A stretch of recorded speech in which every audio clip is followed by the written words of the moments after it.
नरलीरलोक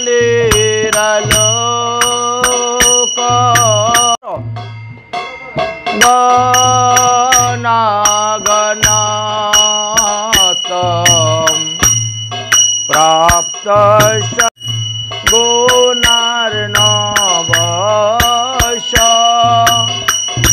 वन्दे गुरु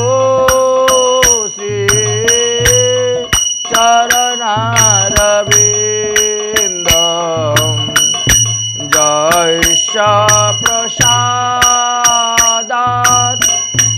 भगवत् प्रसादो जयस्य प्रसादान्न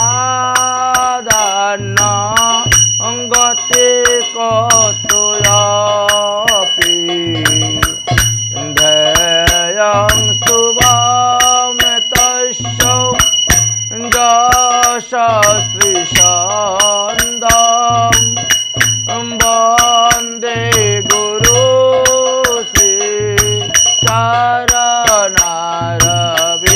चरणारविन्दम् आजानुलम्बितभुज कनकावदातो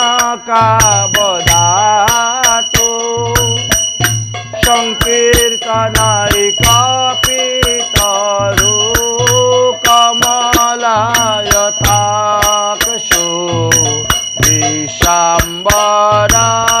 विशाम्बरादिजावर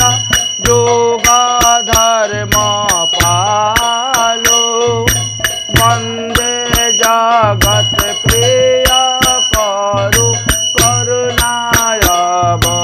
करुणायावतारो नम त्रिकालशय्याय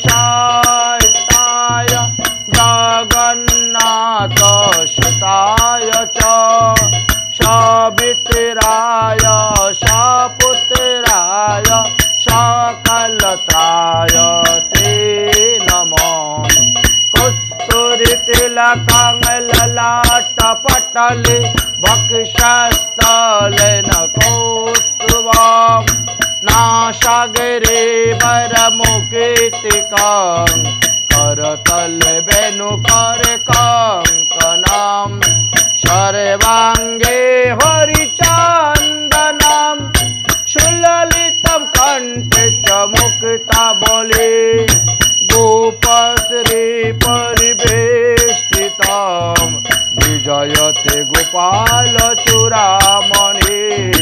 तप्त काञ्चन गौराङ्गे राधे वृन्दावनेश्वरी वृषभानुसुते देवे तं नमामि हरिप्रिये नारायणं नमस्कृतं नरं चैव नरोत्तमं देवीं सरस्वतीं व्यासेन ततो जय मुदीरये द्वादश वयस केशरमूर्ति क्षेमवर्ण दिगम्बरं व्यासानन्दन शुकमुनिचरण कोटि कोटि करुत प्रणाम तुलसी काननं जतरा जतरा पद्मवनानि च पुराणं पाठनं जतरा ततरा सन्निहित हरि हरि भक्ति पराजेत हरिर्नाम परायणा दुर्वृत्त वा सुवृत्त वा तेषां नित्यं नमो नमः वञ्चाकल्पतरुभ्यश्च कृपा सिन्धुभ्यो एव च पतितानां पावनेभ्यो वैष्णवेभ्यो नमो नमः जय रूप सनातन भट्ट रघुनाथ श्रीजीव गोपाल भट्ट दास रघुनाथ जय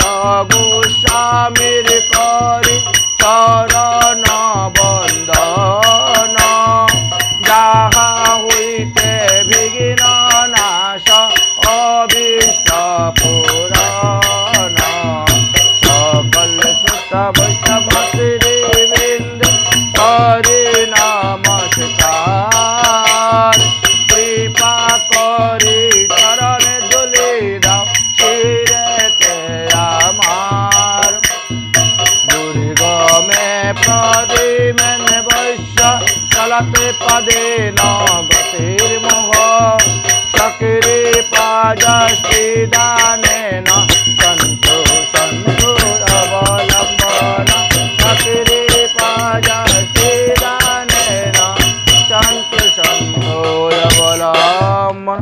बोलो श्रीमद्भागवत महापुराण की, गुरु पूर्णिमा की, गुरु पूर्णिमा की, व्यास पूर्णिमा की, मुरिया पूर्णिमा की, आषाढ़ पूर्णिमा की, मुरिया पुनः की। जय जय श्री राधेश्याम निताई गौर हरि बोल। श्री गुरु पूर्णिमा तिथि उपलक्षे আমরা গুরুতত্ত্বের কথা গতকালকে আস্বাদন করে গিয়েছি। আজকে আমাদের আলোচনার বিষয় হলো গুরু পদাশ্রয়ের প্রয়োজনীয়তা কি, কেন আমরা গুরু পদাশ্রয় করি, গুরু পদাশ্রয় কাকে বলে, গুরু পদাশ্রয় বলিতে কি বুঝো, এই বিষয় নিয়ে আমরা আলোচনা করব।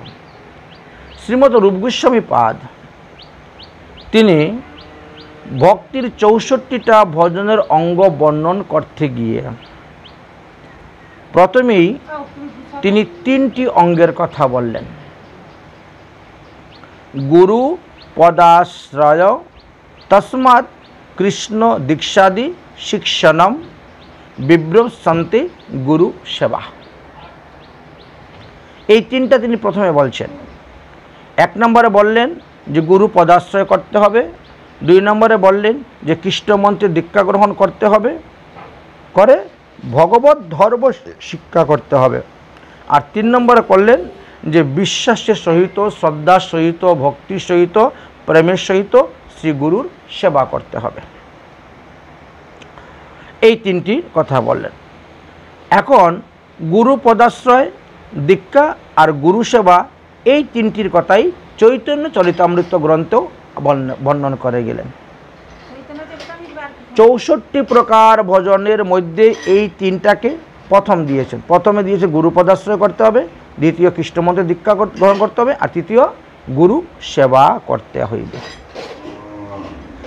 গুরু পদাশ্রয়ের পূর্বে আমাদের কি কি করা কর্তব্য বললেন যে গুরু পদাশ্রয় বলিতে ভগবত ভজনের ইচ্ছুক যে সমস্ত ব্যক্তিগণ আছেন তারা দীক্ষা গ্রহণের পূর্বেই কিছুকাল শ্রী গুরুর চরণ সমীপে গিয়ে বাস করিবেন।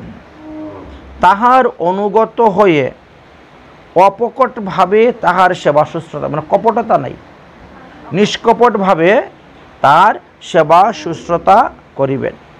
এই সেবা শুশ্রূষার দ্বারা গুরু পাদপদ্মের সন্তুষ্ট বিধান করা প্রয়োজন। গুরু সন্তুষ্ট। শাস্ত্রে এইরূপ গুরু শিষ্যর পরীক্ষার প্রয়োজন বর্ণন করে গিয়েছেন।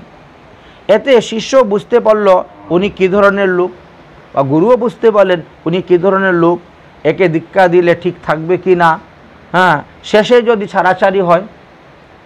এই জন্য আগের থেকে এই পদ্ধতির কথা শাস্ত্রে আমাদের বর্ণন করে গিয়েছেন, কিন্তু আমরা তো এই সমস্ত পদ্ধতি অবলম্বন করি না, বুঝছেন।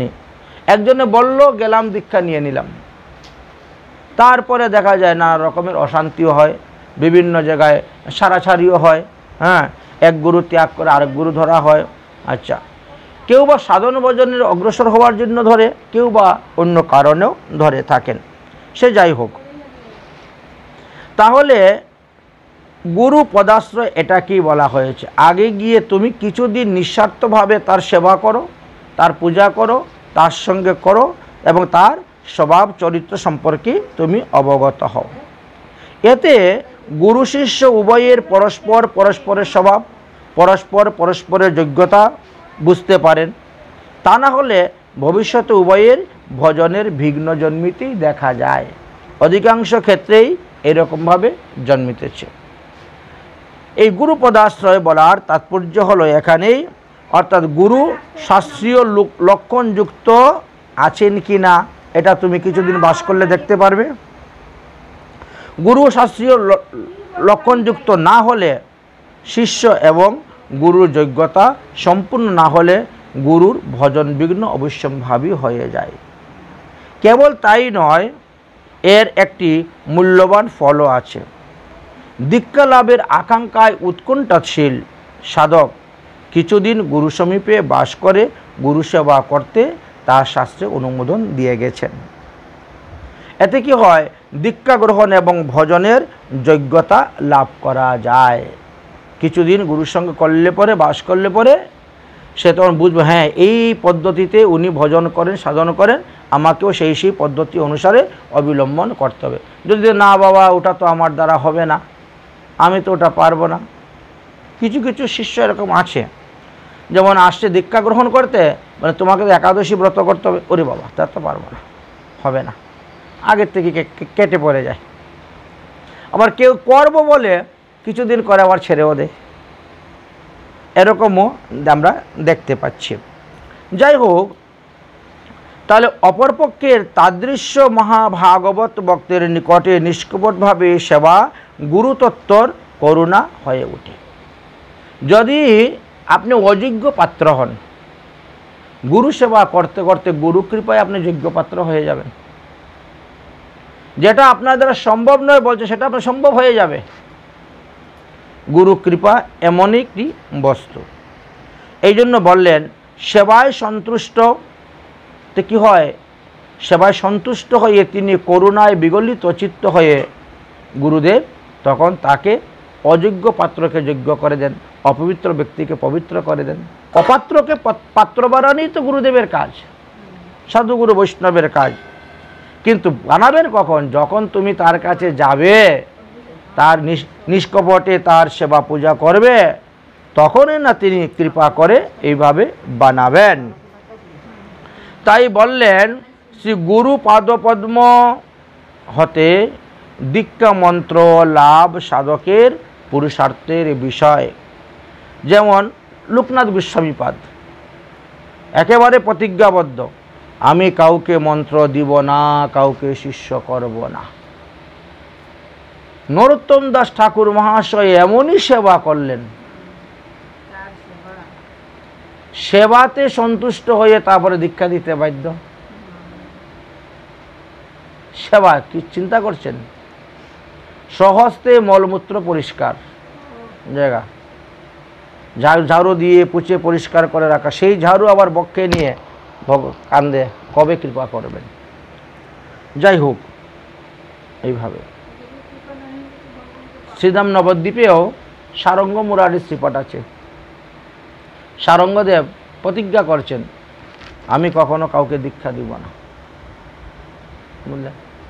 মহাপ্রভু বললেন যে কোনো একজনকে দীক্ষা দিয়ে যেতে হবে, না হলে আপনারই মন্দিরে সেবা পূজা করবে কে, আপনার বিগ্রহে সেবা পূজা করবে কে, তাহলে কাকে দিব। আগামী কল্য ঘুমের থেকে উঠে যার মুখ দেখবেন তাকে দীক্ষা দিবেন।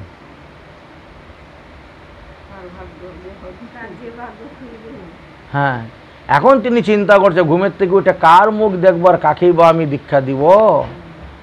সে যদি বলেন আমি দীক্ষা নিব না, বা আমার দীক্ষা হয়ে গেছে, উনি বলছেন ঘুমের থেকে উঠে প্রথমেই যার মুখ দেবে তাকে দীক্ষা দিবে। এক কাজ করবো, ভোরবেলা উঠে গঙ্গা স্নান করতে চলে যাব।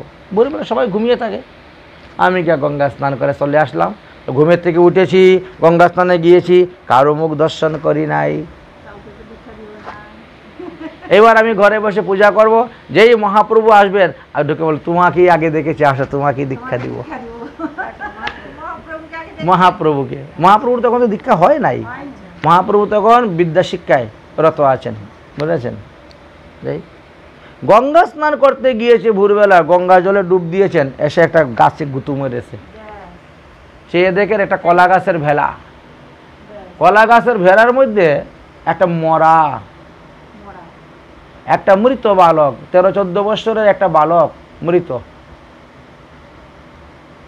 সাদা কাপড় দিয়ে ঢাকা, রশি দিয়ে বাঁধা। মহাপ্রভু বলেছেন ঘুমের থেকে উঠে যার মুখ দেখবে তাকে দীক্ষা দিবে, তো এই মরাটাকে দীক্ষা দিবে।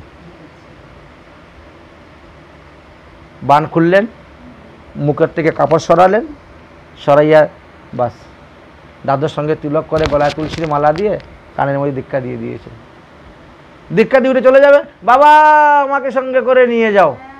কি আশ্চর্য, বাবা আমাকে, উনি ভয় পেয়ে গেছেন, বলে ভূত নাকি রে বাবা, একে তো রাতের অন্ধকার, ভোরবেলা তিনি উঠেছেন, আর তার মধ্যে ভয় পেয়ে, তুমি কে, বাবা আমাকে নিয়ে যাও, আমাকে সঙ্গে করে নিয়ে যাও, বাবা আমাকে ফেলে যেও না, ফেলে যেও না। দীক্ষাতে যে পুনর্জন্ম হয় তার প্রমাণ দেখাচ্ছেন, দেখেছেন। তারপর নিয়ে গেলেন, নিয়ে গিয়ে জিজ্ঞেস করলেন তোমার নাম কি, কিছুই বলতে পারে না। তোমার কিভাবে মৃত্যু হলো, তোমার বাবাকে, মাকে, গ্রামের নাম কিছুই বলতে পারলো না। তারপরে তাকে নিয়ে বসিয়ে, বস দেখ কিভাবে ঠাকুরের সেবা পূজা করতে হয়। নিজের হাতে পূজা করতেছেন, তাকে পূজা শেখাচ্ছেন। এমন সময় মহাপ্রভু এসে উপস্থিত। সারঙ্গদেব, আমি যে বলেছিলাম দীক্ষা দিয়েছেন? বলে হ্যাঁ দীক্ষা দিয়েছি। বলে কোথায় শিষ্য, দেখি নিয়ে আসো। এই তো নিয়ে মহাপ্রভুর চরণে অর্পণ করে দিলেন, এই আমার নতুন শিষ্য। মহাপ্রভু তখন তিনার চরণটা যখন ওই শিশুর মাথায় দিলেন, ঘর ঘর করে বলতে শুরু করলো, আমার নাম অমুক, আমার বাবা অমুক, আমার মা অমুক, পূর্বজন্ম সব কথা স্মরণ হয়ে গেল। এই জন্য দীক্ষাতে পুনর্জন্ম হয়ে থাকে। এই দীক্ষা যদি গুরু আগে গুরু সেবা করে, গুরুকে সন্তুষ্ট করে, গুরুদেবের কাছ থেকে দীক্ষা নেওয়া হয়, এটা কিন্তু একরকম। আর মন্ত্র গ্রহণ করার পরে গিয়ে সেবা করে, গুরু সেবা করে সন্তুষ্ট করে লাভ করে, সেটা একরকম। আর মন্ত্র নিয়ে গুরু সেবা করলামই না, সম্পর্কই রাখলাম না, যোগাযোগ রাখলাম না, কোনো কথাবার্তা নাই, সে আরেক পর্যায়ে পৌঁছে যাচ্ছে। এই জন্য বলছেন যে গুরু পদাশ্রয়টা ভজনের মধ্যে প্রথম,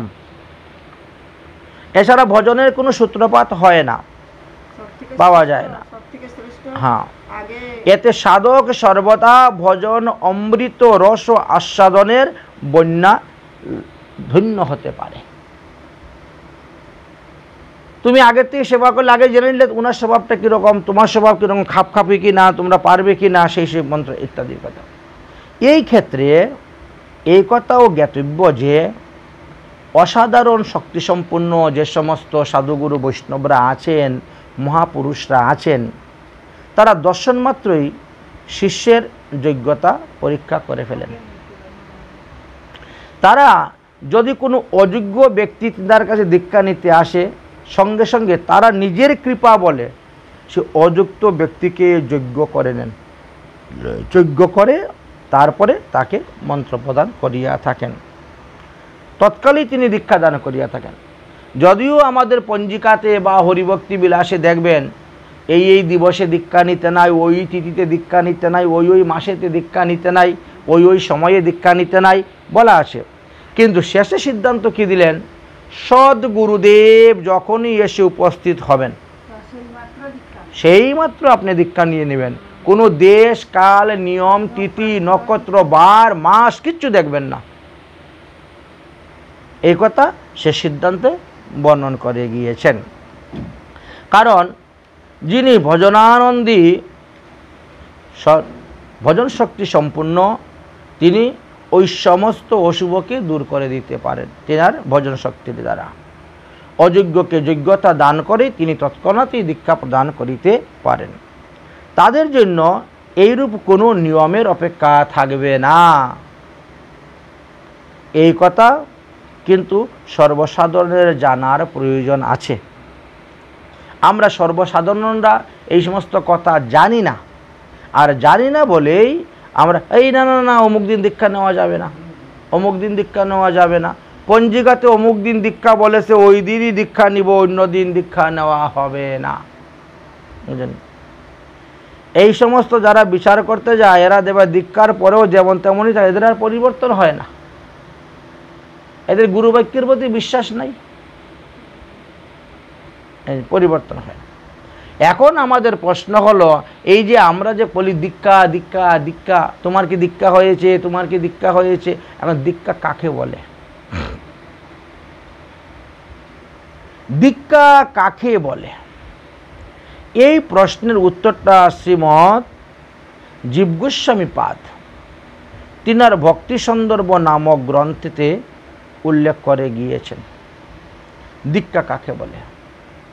দিব্য জ্ঞানম যত দদ্যাৎ কুর্যাত পাপস্য সংস্খায়াম তস্মাদ দীক্ষিতে সা প্রুক্তম দেশিকেস্তু কু বিধবে। পণ্ডিতগণ বলেন এমন একটা দিব্য মন্ত্র, যে মন্ত্রটা গুরুদেবের মুখ হইতে তোমার কর্ণে যখন প্রবেশ হবে, সঙ্গে সঙ্গে তোমার দেহের মধ্যে একটা দিব্য জ্ঞান, একটা দিব্য আলোর প্রকাশ হবে। আচ্ছা, এবং পূর্ব যত পাপ তাপ অপরাধ আছে সমস্ত নাশ হয়ে গেল। সেই দিন থেকে তোমার নতুন জন্ম হলো, নতুন পাপ তাপ লেখা শুরু হয়ে যাবে। ওই মন্ত্রটাকে আমাদের দীক্ষা মন্ত্র বলা হয়ে থাকে, সেইটাকে দীক্ষা বলা হয়, দীক্ষা বলা হয়।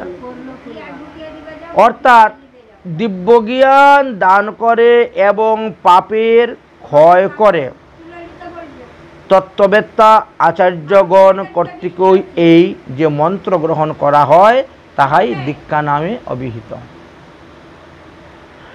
দিব্যং জ্ঞানং হি অত্র শ্রীমতি মন্ত্রে ভগবত রূপ জ্ঞানম তেন ভগবত সম্বন্ধ বিশেষত। শ্রী জীব গোস্বামী পাদ বললেন, এখানে দিব্য জ্ঞান মন্ত্র বলতে ভগবত স্বরূপ জ্ঞান, ভগবানের সহিত জীবের যে সম্বন্ধ, এই বিশেষ জ্ঞান গুরুদেব আপনাকে জানিয়ে দিবেন। আমরা হলাম জীব, আমাদের স্বরূপ কি? গুরুদেব তখন বললেন যে জীবের স্বরূপ হয় নিত্য কৃষ্ণ দাস,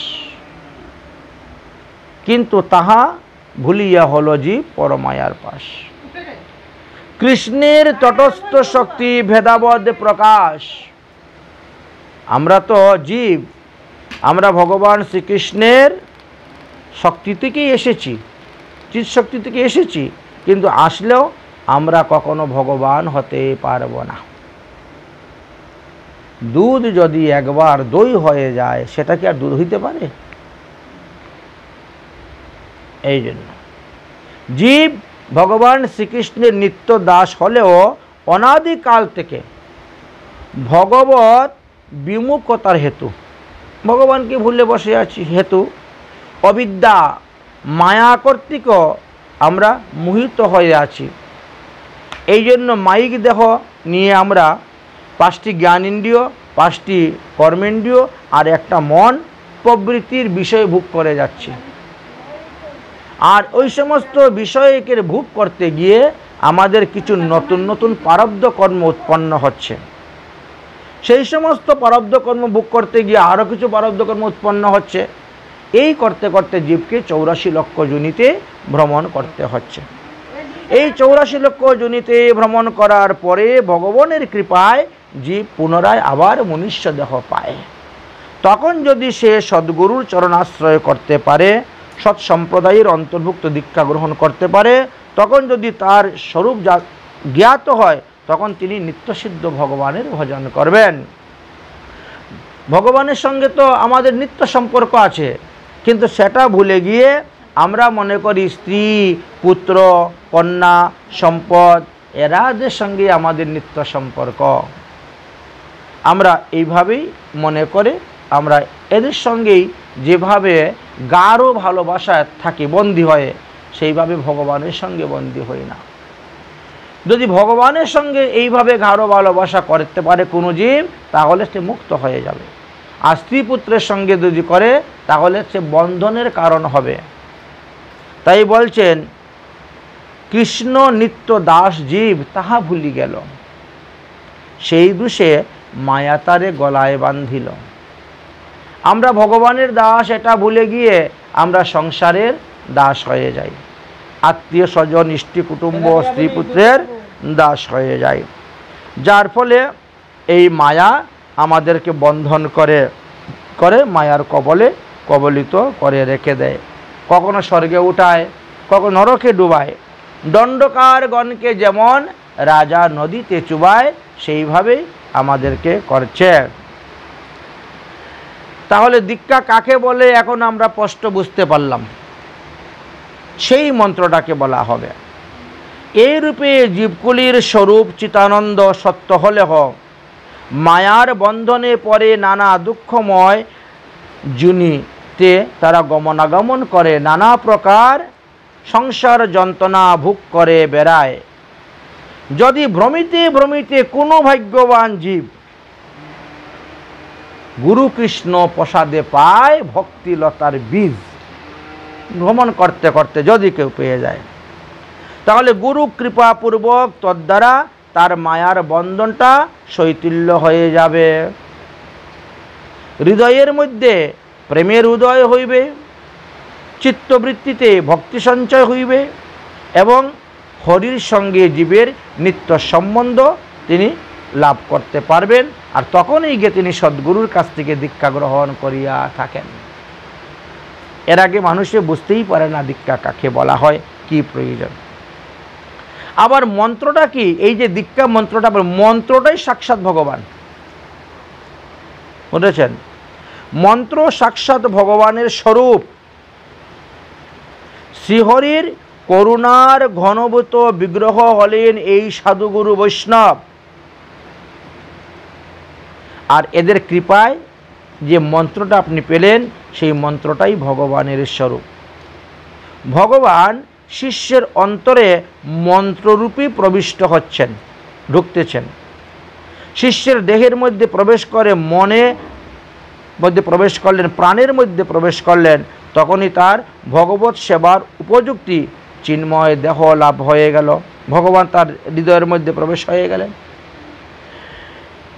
এই জন্যই বলছেন, আমরা যেমন রাসায়নিক প্রক্রিয়ার দ্বারা কাঁসাকে সুবর্ণতে রূপান্তরিত করে যায়, ঠিক তেমনিভাবে দীক্ষার দ্বারা ক্ষত্রিয়, বৈশ্য, শূদ্র, অন্তজ ব্যক্তিকেও ব্রাহ্মণ করা যায়। দীক্ষার দ্বারা মানুষ দাক্য ব্রাহ্মণ হয়, দাক্য ব্রাহ্মণত্ব তিনি লাভ করিতে পারেন। তারপরে তিনি ইচ্ছা হলে তিনি পৈতা ব্যবহার করতে পারেন, পৈতা ব্যবহার না করলেও কিছু নয়। আমাদের শুদ্ধ সদাচার বৈষ্ণবরা যদি পৈতা ব্যবহার নাও করে তাও কিছু নয়। আর ধারণ করলেও কোনো ক্ষতি নয়।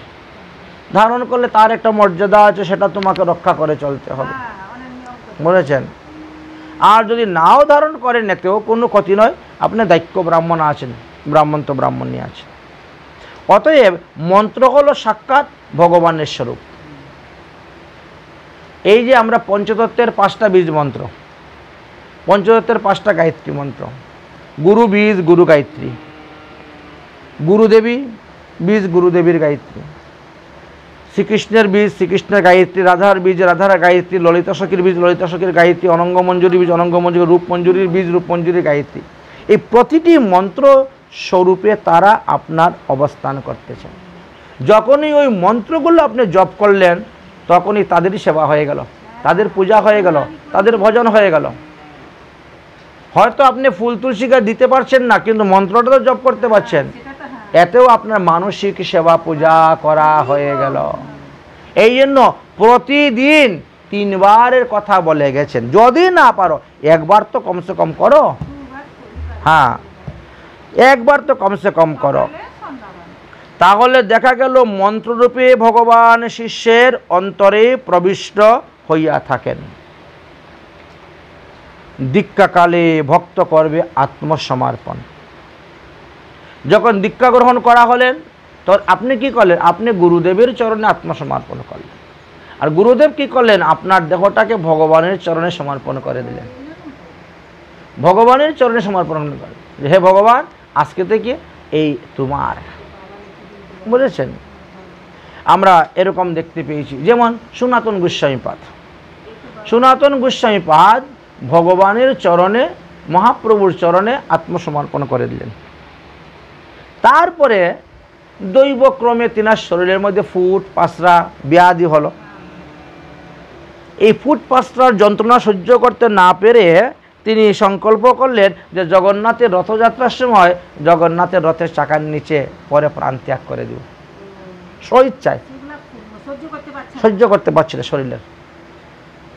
কিন্তু মহাপ্রভু অন্তর্যামী, মহাপ্রভু বললেন, সনাতন, তুমি কার দেহ নষ্ট করবে? তুমি তো এই দেহটা আমাকে সমর্পণ করে দিয়েছ। তো আমাকে যদি এই দেহটা সমর্পণ করে দাও, তো দেহটা আমার, তো আমার দেহকে তুমি নষ্ট করার কে মালিক?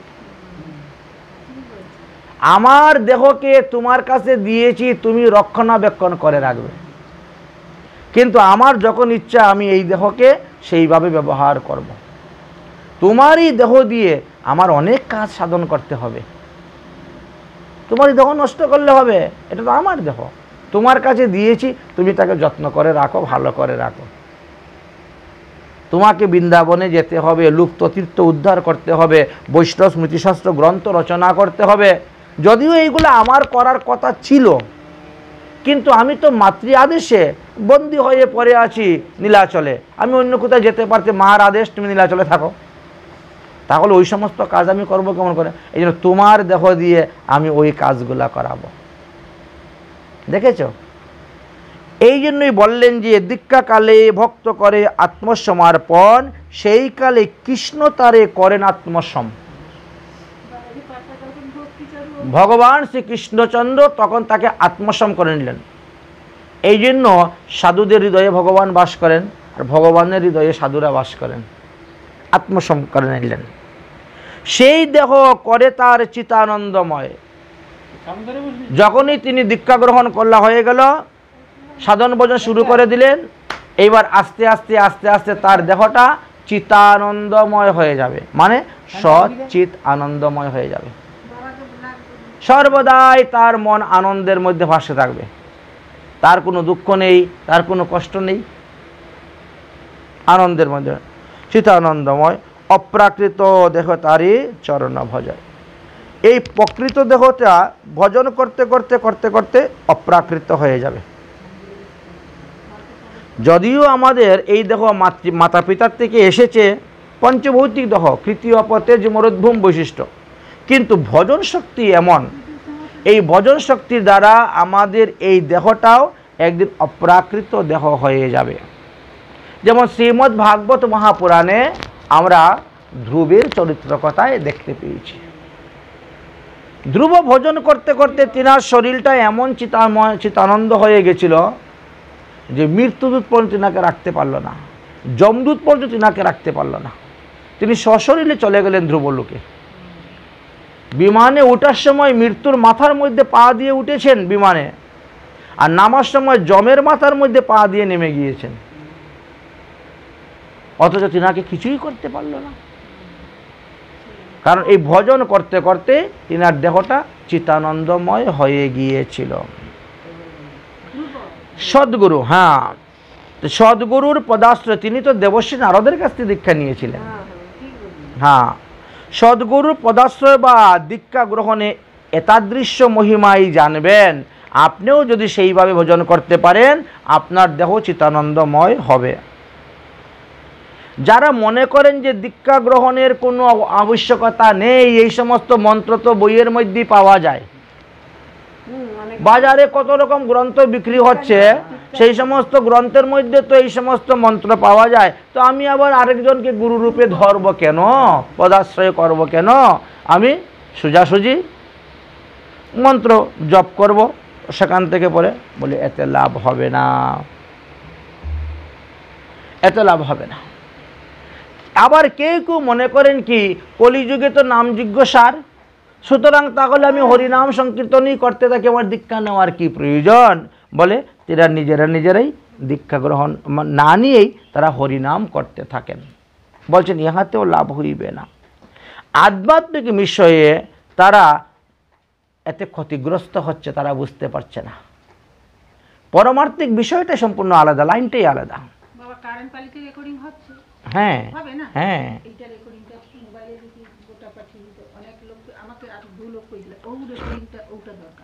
আধ্যাত্মিক বিষয় বুঝলেছেন সম্পূর্ণ আলাদা, আর জাগতিক বিষয় সম্পূর্ণ আলাদা।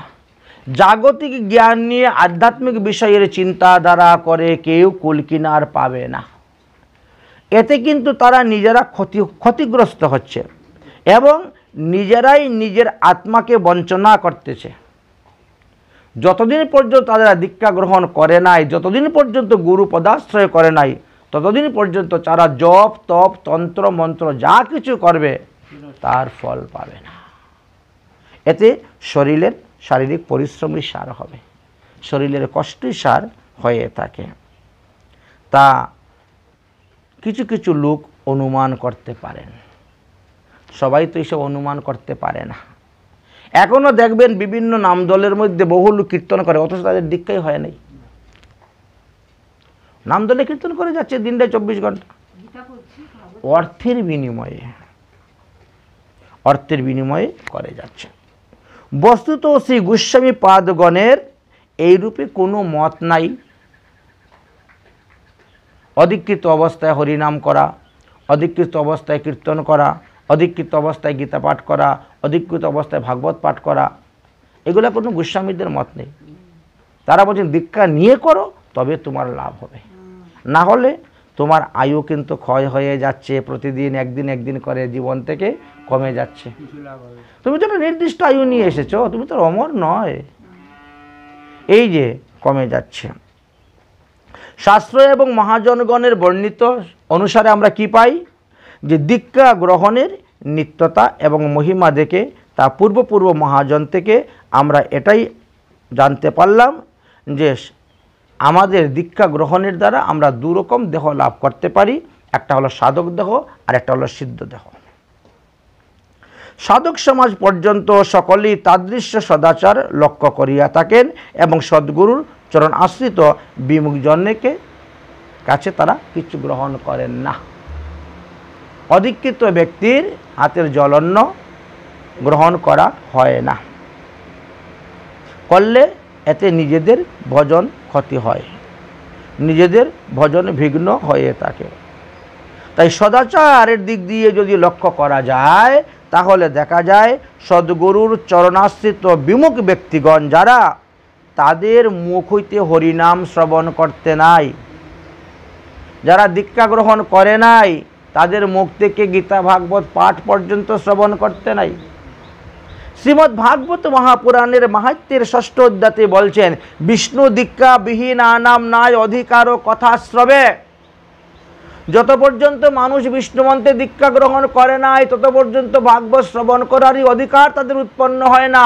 তারা পাঠ করবে তো দূরের কথা, অথচ তারা ঠিক দিব্যি পাঠ করে ঘুরে বেড়াচ্ছেন, অর্থলোভের আশাতে করে যাচ্ছেন। তাই বললেন নাম গ্রহণটিও সেটাও নাম অপরাধের মধ্যে পড়বে। দীক্ষা গ্রহণ না করিয়া যারা হরিনাম করে ঘুরে বেড়াচ্ছেন, কীর্তন করে ঘুরে বেড়াচ্ছেন, তারা নাম প্রভুর কাছে অপরাধী। 10 প্রকার নাম অপরাধের মধ্যে 1 প্রকার অপরাধের মধ্যে তারা পরে ভুগতেছেন, তারা তো বুঝতে পারছে না। এতে একদিকে যেমন শাস্ত্র এবং মহাজনকে অবজ্ঞা করা হচ্ছে, তুমি শাস্ত্রকেও মানতেছ না, সাধুগুরু বৈষ্ণবের কথাও মানতেছ না, অবজ্ঞা করতেছ, অবহেলা করতেছ। অপরদিকে তেমনি আবার গুরু তত্ত্বের অবজ্ঞা করা হচ্ছে। এই 2 প্রকার অপরাধের কারণে তোমাকে একদিন না একদিন এমন ধরাশায়ী হতে হবে, পতিত হতে হবে, সে আর কেউ উঠতে পারবে না, পতিত হয়ে যাবে। গায়ের জোরে কদিন চলবেন, গায়ের জোর কদিন থাকবে? এই যে দেহবল, হ্যাঁ, জনবল, অর্থবল, এইগুলা ক্ষণস্থায়ী, আজ আছে কাল নেই, বুঝেছেন? রাবণ দেখেন তো, কংস, বাবা, হিরণ্যকশিপ, হিরণ্যকাক্ষ, এদের কথা পড়লে পরে বোঝা যারা কি পরিমাণ বলশালী ছিলেন। কিছুই হলো না, তো তাদের তুলনায় তো আমরা কিছুই। এই জন্যই বলছেন যে নিঃশ্বাসের বিশ্বাস নাই, যত তাড়াতাড়ি পারেন সদাচার সম্পূর্ণ সদ্গুরুর চরণাশ্রয় করে ভজন শুরু করে দেন, ভজন শুরু করে দেন। তাহলে দীক্ষাটা কি? দীক্ষা একটা মন্ত্র পাওয়া গেল। দীক্ষাটা কি? দীক্ষা হলো একটা মন্ত্র। এখন মন্ত্র শব্দ যদি ভাঙ্গা হয় তো মননাৎ ত্রায়তে তস্মাৎ, মনন করতে হবে। মন্ত্রটা গুরুদেব আপনার কানে দিলেন, আপনি রেখে দিলে হবে না, ওইটাকে আপনাকেও মনন করতে হবে, জপ করতে হবে। তো মানে 3 বার এই মন্ত্র জপ করলে পরে কি হবে? সমস্ত পাপ নাশ হবে, 1 নম্বর।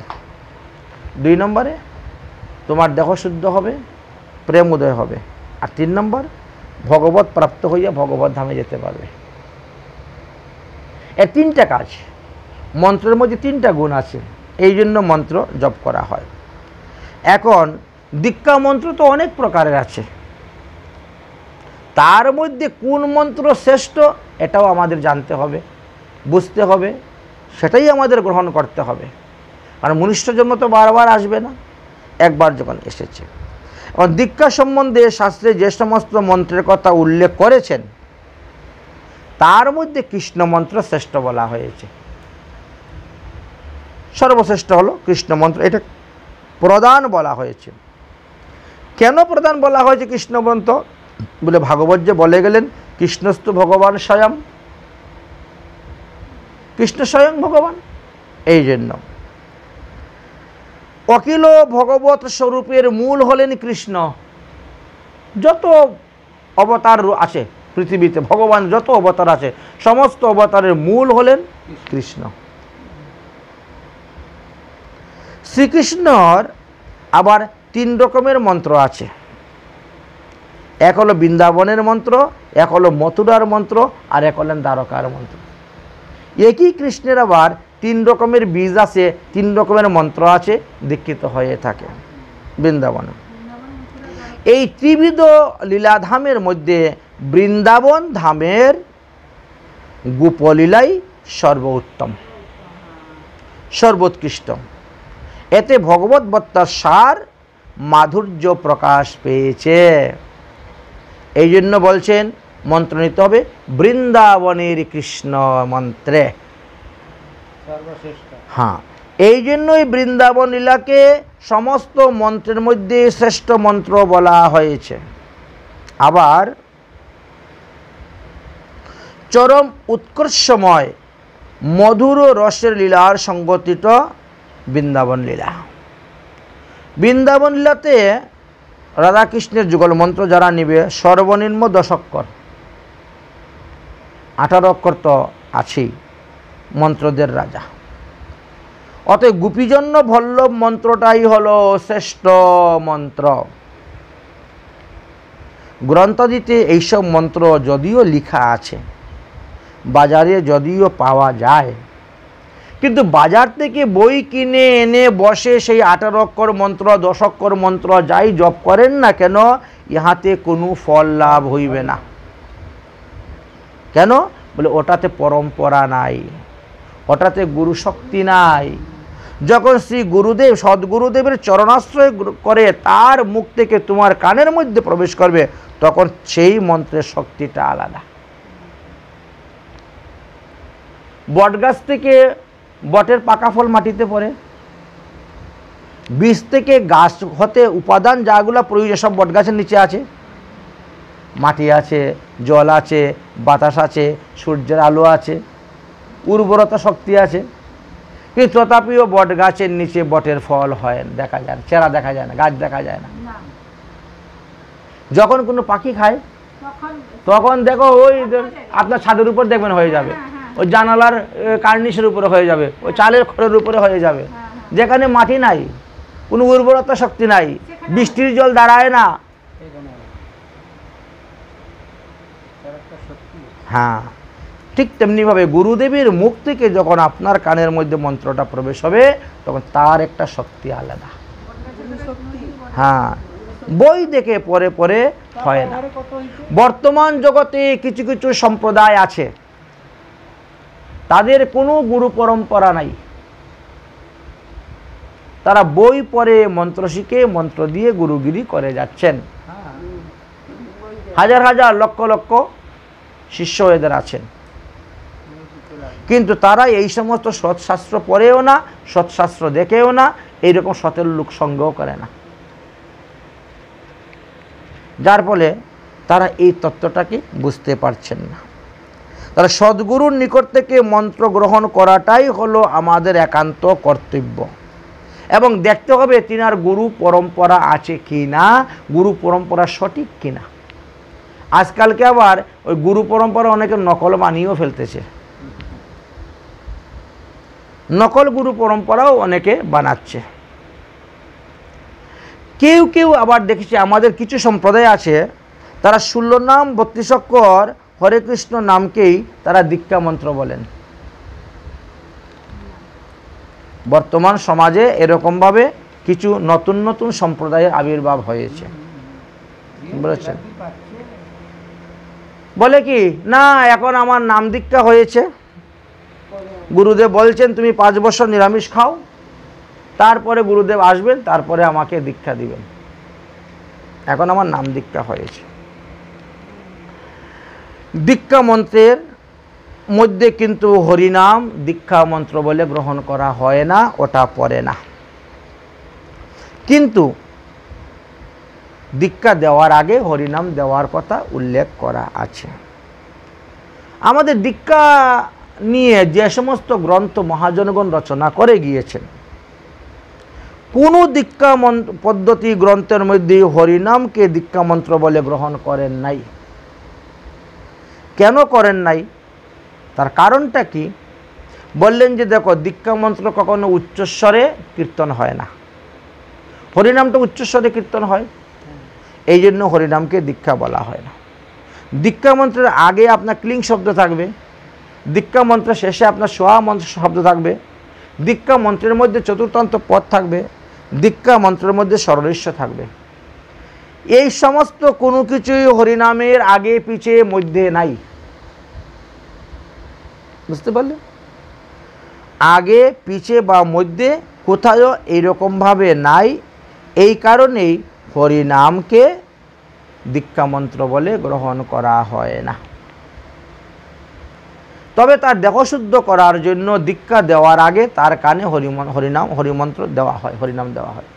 কারণ শাস্ত্রে বলছে হরিনাম বিনা বৎস কর্ণ শুদ্ধ ন জায়তে তস্মাৎ শ্রেয় করং রাজন হরিনামানু কীর্তনম।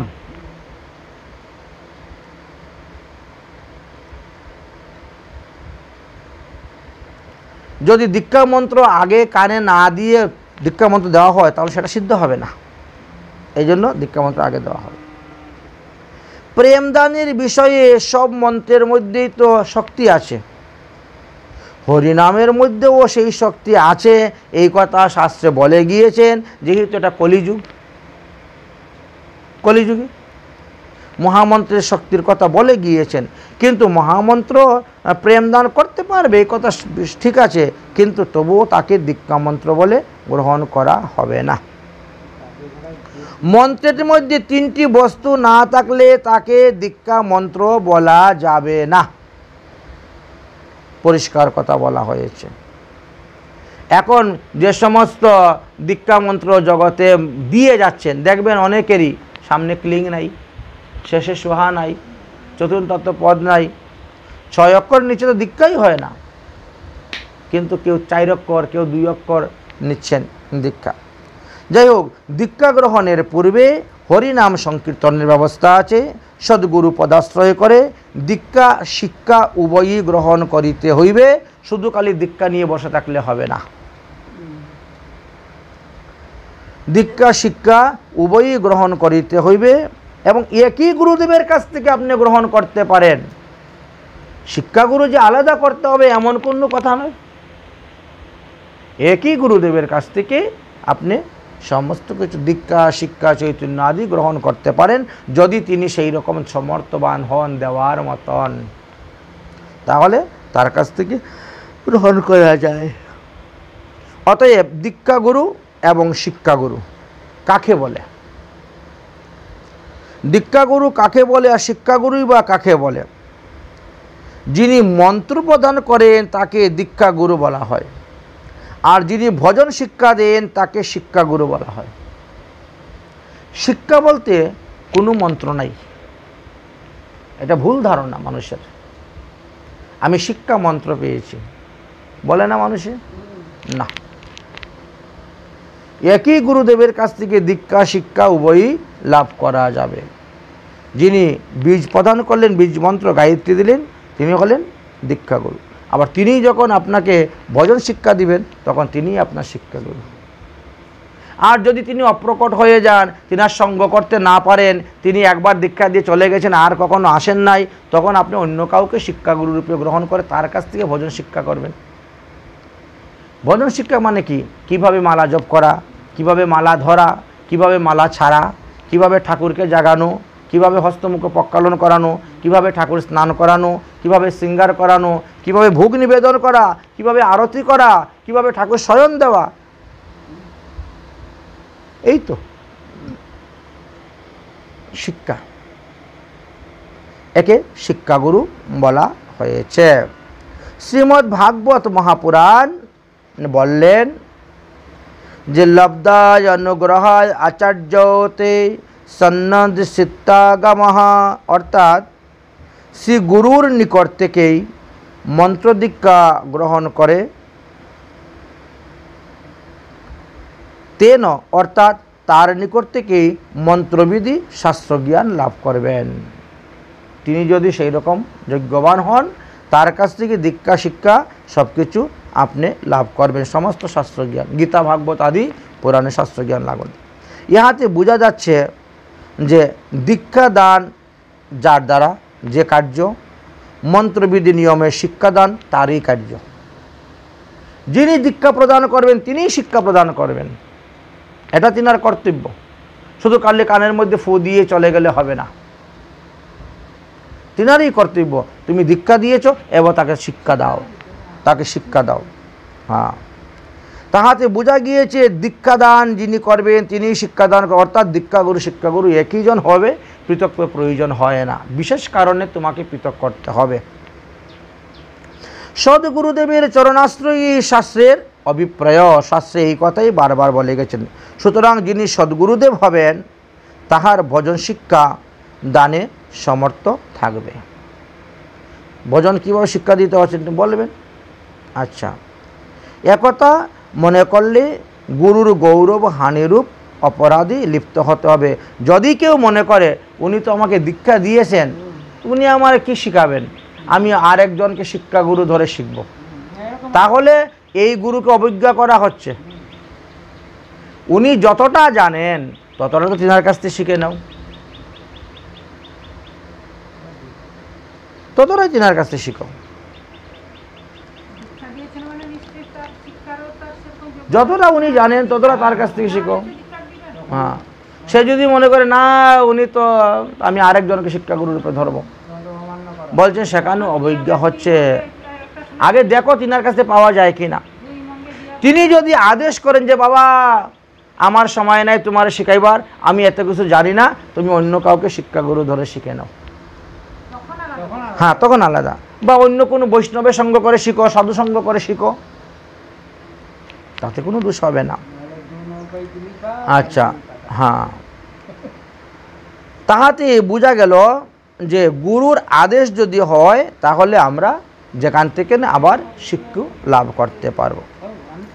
আচ্ছা, তবে যদি দীক্ষা গ্রহণ দেওয়ার পরে যদি গুরুদেব প্রাপ্ত হয়ে যান তখন কোনো অসুবিধা নেই, আপনার ইচ্ছা অনুসারে আবার আরেকজন শিক্ষাগুরু ধরে শিক্ষা করতে পারেন। যদি দীক্ষার মন্ত্র ভুল হয়ে থাকে সেই মন্ত্রকে আবার শোধন করতে পারেন, পুনঃসংস্কার করতে পারেন, এতে কোনো ভুল হয় না। আপনার আগের গুরুদেবের ফটো থাকবে, তারও সেবা করবেন, তারও পূজা করবেন, আবার নতুন যাকে আশ্রয় করেছেন তারও সেবা করবেন, তারও পূজা করবেন, তাহলে এখানে গুরুত্যাগের কোনো প্রশ্নই আসলো না। গুরুত্যাগের কোনো প্রশ্নই এখানে আসতেই পারে না, এটা গুরুত্যাগ হয় না। তবে যদি ভজন শিক্ষা গ্রহণের পূর্বে দীক্ষাগুরু অপ্রকট হয়ে যান, শাস্ত্রে বলছেন আপনি দীক্ষা নিয়েছেন আর তারপরে গুরুদেব অপ্রকট হয়ে গেছেন, তাহলে আপনি কি করবেন? তখন তাদৃশ্য ভজন নিপুণ মহাত্মাকে শিক্ষাগুরু রূপে আপনি বরণ করবেন এবং ভজন শিক্ষা গ্রহণ করবেন। সে গুরুজ্ঞানে তার সেবা শুশ্রূষা করবেন, তার পরিচর্যা করবেন। যে গুরু আশ্রয়ে ভজন জীবনে ভজন শিক্ষা করা যায় তাকে শিক্ষাগুরু বলা হয়।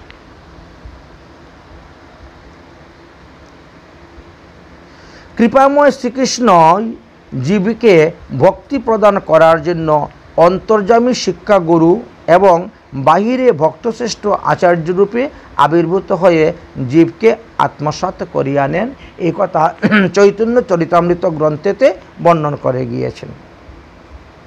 শিক্ষাগুরুকে তো জানিও কৃষ্ণের স্বরূপ, অন্তর্যামী ভক্তশ্রেষ্ঠ ধরে দুই রূপ। এমনি বাহ্যিকভাবে দেখা যাচ্ছে তিনি কৃষ্ণ ভক্ত, কিন্তু তিনি কৃষ্ণের এক অংশ স্বরূপ, কৃষ্ণের প্রতিনিধি জানতে হবে। এই বাক্য হইতে জানা গেল যে অন্তর্যামী এবং ভক্তশ্রেষ্ঠ এই দুই প্রকারে শিক্ষাগুরুর মধ্যে ভগবান অবস্থান করতেছেন। অন্তর্যামী রূপে তিনি শিক্ষা দিচ্ছেন, আবার প্রত্যক্ষ গুরুরূপে তিনি দীক্ষা দিয়ে যাচ্ছেন। এই জন্য সেই শিক্ষাগুরুকে আবার চৈতাগুরুও বলা হয়। চৈতন্য প্রদান করতেছেন, জ্ঞান দান করতেছেন, চৈতাগুরু বলা হয়। যিনি পরমাত্মা রূপে বহির্মুখ জীবের নিয়ামক এবং বৃদ্ধিবৃত্তি প্রেরণ করে যায়, সেই পরমাত্মা গুরু হৃদয়ে নিয়ামক নন। তিনি আপনাকে অসৎপথ থেকে সৎপথে নিয়ে আসতেছেন। কোনটা কর্ম, কোনটা অকর্ম, কোনটা ধর্ম, কোনটা অধর্ম শিক্ষা দিচ্ছেন। এই জন্য তাকে চৈতাগুরু বলা হয়। তিনি ভক্তের চৈতন্য রূপের শিক্ষা প্রদান করেন, বুঝেছেন? ভক্তের চিত্তগুরু রূপে শিক্ষা প্রদান করেন না।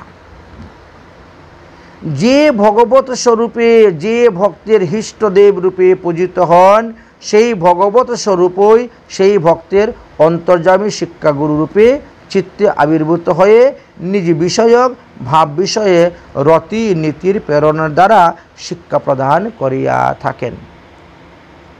যারা একনিষ্ঠ ভগবানের ভক্ত, সাধন ভজন করে যাচ্ছেন, ভগবানই তাদেরকে প্রেরণা দিবেন, তুমি এইভাবে এইভাবে ভজন করো, ওইভাবে এইভাবে ভজন করো, এইভাবে এইভাবে আমার কাজ করো, শিক্ষা দিবেন এসে।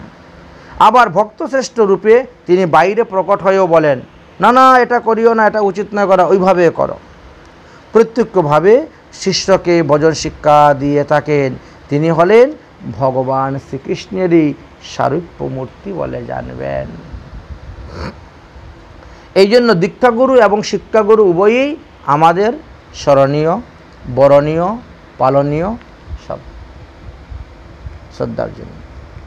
কেউ কেউ শিক্ষাগুরুর নিকট থেকে শিক্ষা মন্ত্র গ্রহণ না করলে ভজন হয় না, এই রূপভাবে বলেন। এখনও আমাদের জগতে এরকম প্রচলন আছে। বলেন শিক্ষাগুরুর কাছে শিক্ষা মন্ত্র নিতে হবে। এইরূপ অশাস্ত্রীয় মতবাদের প্রচার প্রসার এখনও পৃথিবীতে রয়ে গেছে। শাস্ত্র এবং মহাজনগণের মতে শিক্ষা মন্ত্র বলতে কোনো মন্ত্রবিধান নাই। সুতরাং এইরূপ অশাস্ত্রীয় ভ্রান্ত মতবাদের মধ্যে যেন কেউ পড়েন না, প্রতারিত হন না। আরে আমার দীক্ষা হয়ে গেল, আমার শিক্ষা মন্ত্র পেলাম না, এরমভাবে প্রতারিত হবেন না। শুধু সদ্গুরুর নিকট হইতে দীক্ষা নিলেই ভজন প্রাপ্তি হইবে এমনটাও নয়। আপনি নিজে যদি ভজন না করেন তাহলে কেমন করে হবে বলেন তো? আপনাকে স্বয়ং তো ভজন করতে হবে। না, আপনি যদি নিজে ভজন না করেন তাহলে কি গুরুদেব আপনাকে উদ্ধার করে দিবেন? আমি সদ্গুরুর কাছ থেকে দীক্ষা নিয়েছি, সৎসম্প্রদায়ের দীক্ষা নিয়েছি, তো নিজে সাধন ভজন করছি না, তাহলে হবে। এই বিষয়ে আমাদেরকে কিছু সিদ্ধান্তের কথা বললেন। সদ্গুরুর কাছ থেকে দীক্ষা গ্রহণ করার পরে তোমাকে কি করতে হবে? গুরু সেবা করতে হবে। এবার গুরু সেবা কাকে বলে এই বিষয়েও আমাদেরকে জানতে হবে। সদ্গুরুর নিকট হইতে দীক্ষা গ্রহণ করলেই যে সাধকের কর্তব্য সমাপ্ত হয়ে গেল তা নয়, তার কর্তব্য আরও বেড়ে গেল। দীক্ষা গ্রহণের পরে সেই দীক্ষা গুরুদেবের সেবা বিশেষভাবে প্রয়োজন আছে। কারণ শ্রী গুরুদেবের প্রসন্নতাই হলো সাধকের ভজনের উন্নতি। যে গুরুদেব যার প্রতি যত প্রসন্ন, তিনি সাধন ভজনে তত বেশি উন্নত হতে পারছেন।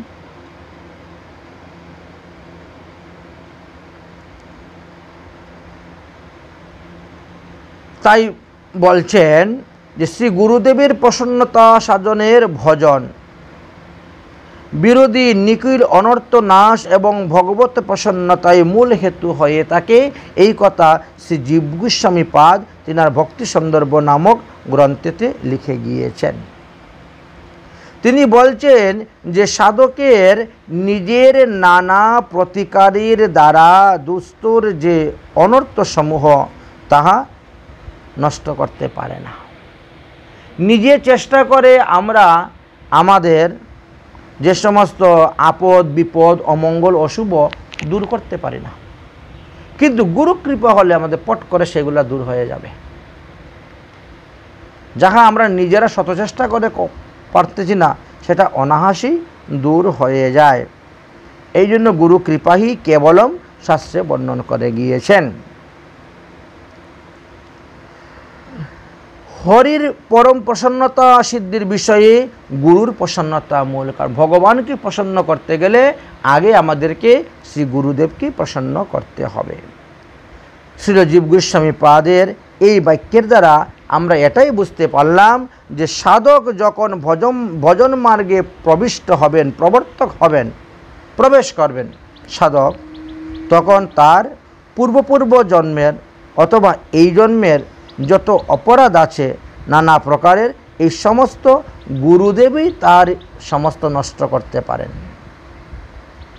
সমস্ত অনর্থকে নষ্ট করে দিয়ে তার সাধন ভজনের যত বাধা বিঘ্ন আছে সেইগুলাকেও দূর করেন।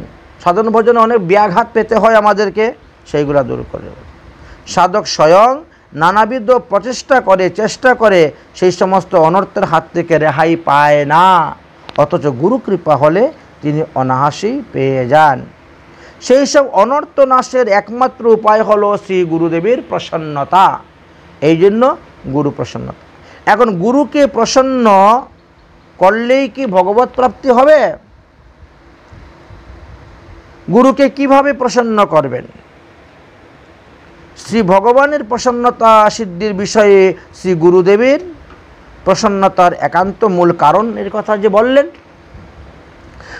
এর দ্বারা বোঝা যাচ্ছে যে ভজন সাধন এবং তার ফল প্রাপ্তি অর্থাৎ সর্বপ্রকার অনর্থ নাশ করে সপ্রেম ভগবত প্রেম প্রাপ্তি মূল হলেন শ্রী গুরুদেবের প্রসন্নতার কারণ। তাই শ্রী গুরুদেব এতাদৃশ্য প্রসন্নতা লাভের উপায় আছে যে নিষ্কপটে গুরু সেবা করা। গুরু সেবার মধ্যে কোনো কপটতা থাকবে না, নিষ্কপটে সেবা করতে হবে। শ্রী গুরু সেবা বা গুরু ভক্তির দ্বারাই নিখিল অনর্থ নাশ হয়। শ্রীমদ্ ভাগবত মহাপুরাণে এই কথা বিস্তারিতভাবে বর্ণন করে গিয়েছেন। এক একটি সাধনে এক একটি বস্তুর অনর্থ বিনাশ সাধিত হয়ে থাকে, কিন্তু গুরু সেবা করলে সর্বপ্রকার অনর্থ বিনাশ হয়ে যায়। এই কথা আমরা দেখতে পেয়েছি। কি কি বস্তু ত্যাগ করলে আমরা কি কি বস্তু লাভ করতে পারি দিয়েছেন। যেমন মনে করেন দেবর্ষি নারদ যুধিষ্ঠির মহারাজকে বলছেন শ্রীমদ্ ভাগবত মহাপুরাণের সপ্তম স্কন্ধের 15 অধ্যায়ের 22 নম্বর থেকে 25 নম্বর শ্লোক, এই 4টা শ্লোকের মধ্যে আলোচনা করা আছে। হে রাজন, যদি তুমি কামকে জয় করতে চাও তাহলে সংকল্প বর্জিত হও। যদি নিঃশেষ রূপে যদি বাসনাকে জয় করতে চাও তাহলে আগে কামকে জয় করো। যদি ক্রোধকে জয় করতে চাও তাহলে আগে কামকে বিসর্জন দাও। যদি অনর্থ দৃষ্টির আসে তাহলে তুমি জ্ঞান লাভ করতে পারবে। তত্ত্ববিচার সম্পর্কে আলোচনা করেছেন কোন কোন বস্তু করলে পরে কী লাভ হয়, কিন্তু গুরু সেবার দ্বারা দেখা গেল আমাদের সর্বপ্রকার অনর্থই নাশ হয়ে যায়। সাধক একমাত্র গুরুভক্তির ফলেই যুগপৎ নিখিল অনর্থসমূহকে জয়লাভ করতে পারেন। এটা ভাগবত সিদ্ধান্ত। শ্রীমদ্ ভাগবত বাক্যে অনর্থ জয় বিষয়ে যদিও দেবর্ষি নারদ মহারাজ যুধিষ্ঠিরকে বিভিন্নভাবে ঘুরিয়ে পেঁচিয়ে বলেছেন, এইটাকে জয় করতে গেলে ওইটাকে ত্যাগ করতে হবে, ওইটাকে ত্যাগ করতে পারলে ওইটাকে জয় করতে পারবে, কিন্তু দেখা গেল গুরু সেবার দ্বারা এই সবগুলাকেই করা যাচ্ছে। আমরা অনেক অনেক মুনি ঋষিগণের জীবনীতে এই সমস্ত তত্ত্ব পেয়েছি। এখন প্রশ্ন হলো, গুরু সেবা কত প্রকার এবং কী কী, কীভাবে গুরু সেবা করা যায়? এই বিষয়ে ভক্তি সন্দর্ভ গ্রন্থেতে দিব্যস্বামী পাদে লিখেছেন যে যদ্যপি শিষ্য শরণাপৃত্তম সর্বসিদ্ধতি তথাপি বৈশিষ্ট্যং লুপ্তং পশ্যসিত ভগবত উপদেষ্টা ভগবত মন্ত্র উপদেষ্টা বা শ্রী গুরু চরণানাম নিত্যম এবং বিশেষতই সেবায়াং কুর্যাৎ। এক নম্বরে কি বললেন? বললেন যদ্যপি ভগবত পাদপদ্মে শরণাগত হয়েছেন, আপনি গুরুদেবের মাধ্যমে আপনি ভগবানের চরণে শরণাগত হয়েছেন, শরণাগতির দ্বারা সিদ্ধি লাভ হবে, তথাপিও আপনাকে বিশিষ্ট লিপ্সু ব্যক্তি যদি সমর্থ হন, তাহলে ভগবত শাস্ত্র উপদেষ্টা শিক্ষাগুরু এবং দীক্ষাগুরু উভয়েরই সেবা আপনি করে যাবেন। যদি তাড়াতাড়ি ভগবান পাদপদ্ম লাভ করতে চান, তাহলে শিক্ষাগুরু এবং দীক্ষাগুরু উভয়ের নিত্য সেবা, প্রতিদিন তিনার সেবা করে যাবেন। বিশেষত সেবা কুর্যাৎ, কি কি সেবা করা যাবে এই বাক্য যখন বললেন, তখন বললেন বিশেষত পদটি এখানে এই কারণেই প্রয়োগ করা হয়েছে যে বিশেষ গুরু সেবার ইঙ্গিত করা হয়েছে। বিশেষ সেবা বলতে কি বোঝায়? তখন বললেন দীক্ষা গ্রহণের পর সাধক কি করবেন? নিত্য শ্রবণ, কীর্তন, অর্চন, বন্ধন আদি দ্বারা শ্রীহরির উপাসনা যেভাবে করেন সেভাবে গুরুদেবেরও করবেন। শ্রী গুরুদেবেরও অর্চন করবেন, গুরুদেবেরও বন্ধন আদি কীর্তন করবেন এবং ভোগ নিবেদন করে গুরুদেবের নামেও ভোগ দিয়ে সেই ভুক্ত অবশেষ প্রসাদ গ্রহণ করবেন। অতএব যেহেতু ভগবত কথা শ্রবণ কীর্তনাদি ভজনাঙ্গ মুখ্য এবং অঙ্গী হয়ে গুরু অর্চন এটাও মুখ্য, গুরু বন্ধনা সেবাদি এগুলা ভক্তি অঙ্গের স্বরূপ বলা হয়েছে, ভগবানের সঙ্গে সামঞ্জস্যতা বজায় রাখা হয়েছে। এই জন্য আমরা আগে কি করি? গুরু বন্দনা করি, বৈষ্ণব বন্দনা করি, তারপরে গিয়ে অন্যান্য ভগবানের ভজন পর্জন কীর্তন করে থাকি। ভগবান নিজেই বলছেন, হ্যাঁ, প্রথমঞ্চ গুরু পূজা তথৈবশ্চ মমার্চনম। ভগবান বলছে তুমি আগে তোমার গুরুদেবের পূজা করো, তারপরে তুমি আমার পূজা করো। প্রথমঞ্চ গুরু পূজা তথৈবশ্চ মমার্চনম, তারপরে তুমি আমার অর্চন করো, তাহলে তুমি অতি তাড়াতাড়ি আমাকে পাইবে। গুরু গোবিন্দ দুনু খারে কাকে লাগু পায়। একদিকে গুরুদেব দাঁড়িয়ে আছেন, আরেকদিকে গোবিন্দ দাঁড়িয়ে আছেন। শিষ্য আগে কাকে প্রণাম করবে? গুরুদেব। হ্যাঁ, বাস। কারণ যার কৃপাতে আমি ভগবানকে পেলাম, লাভ করেছি। হ্যাঁ, এই জন্যই বললেন যে শ্রী গুরু ভক্তি বা গুরু ভজন সহচর রূপে থেকেই ভগবত ভজনাঙ্গ সাধকের সিদ্ধ দেখে দিয়ে পৌঁছিয়ে দিতে পারে, ভগবানের নিকটে পৌঁছে। তবে নিষ্কপটভাবে গুরু ভক্তি গুরু সেবা করলে পরেই সেই ফল লাভ করা যাবে, কোনো কপটতা নিয়ে করলে হবে না।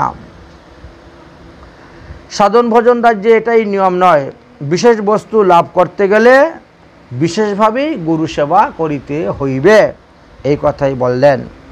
আবার যদি কোনো একান্ত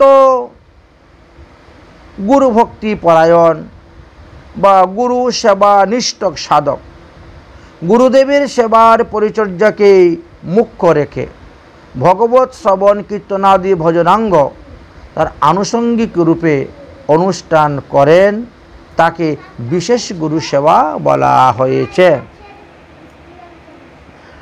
সেখানে গুরু পরিচর্যা প্রধান এবং অঙ্গীয় স্বরূপ হয়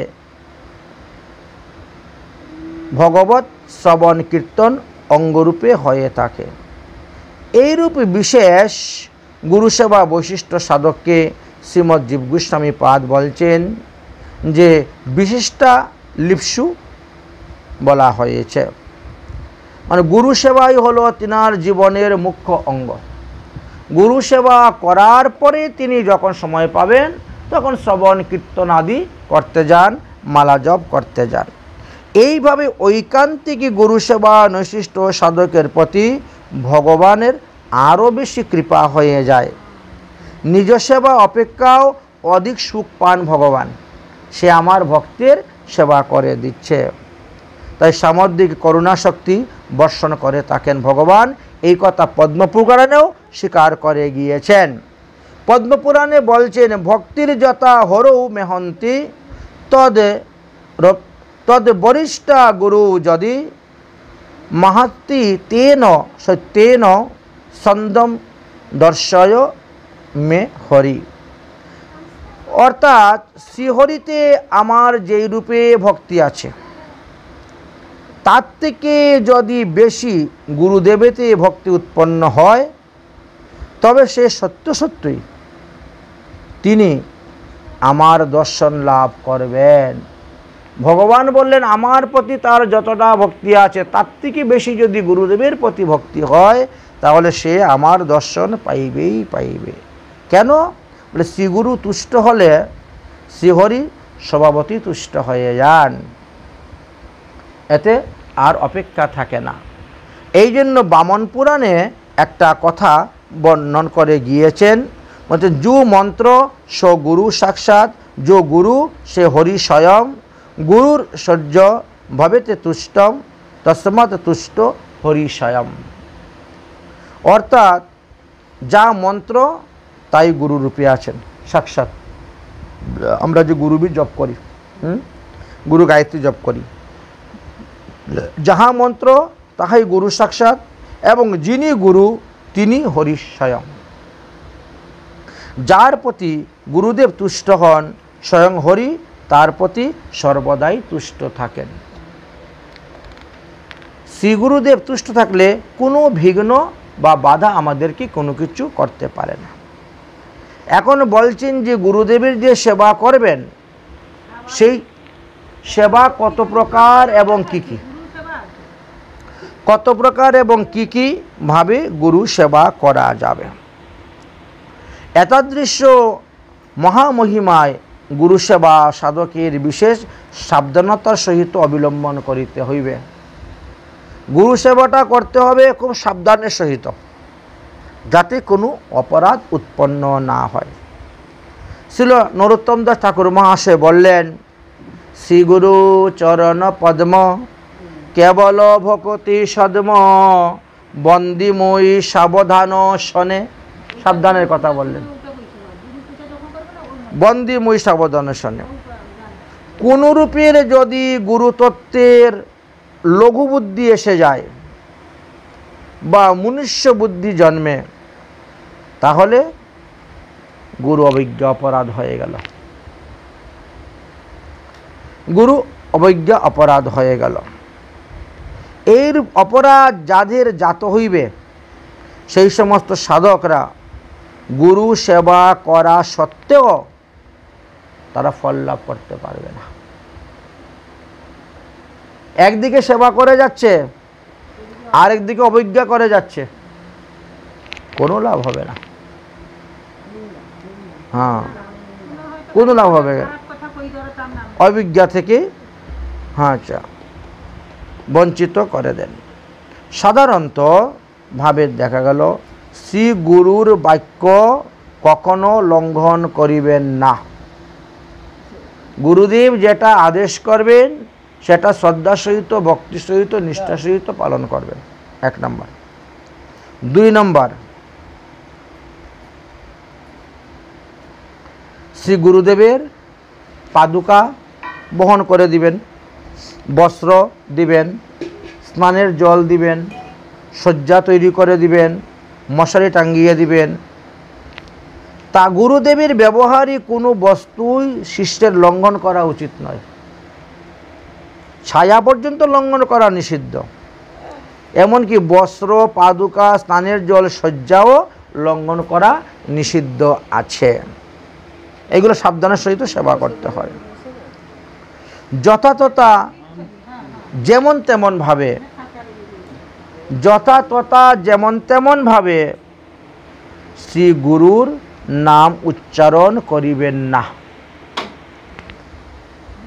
গুরুদেবের নাম উচ্চারণ করার আগে 78 ওম বিষ্ণুপদ উচ্চারণ করে তারপরে বলতে হয়, না হলে এটা অপরাধ হয়। একান্ত প্রয়োজন প্রণয় হেতু গীতাঞ্জলি পটে 78 শ্রী শ্রী ওম বিষ্ণুপাদ অমুক বলে আপনি গুরুদেবের নাম বলবেন। হ্যাঁ, গুরু যখন গমন করবেন তখন গুরুর পিছনে পিছনে আপনাকে যেতে হবে।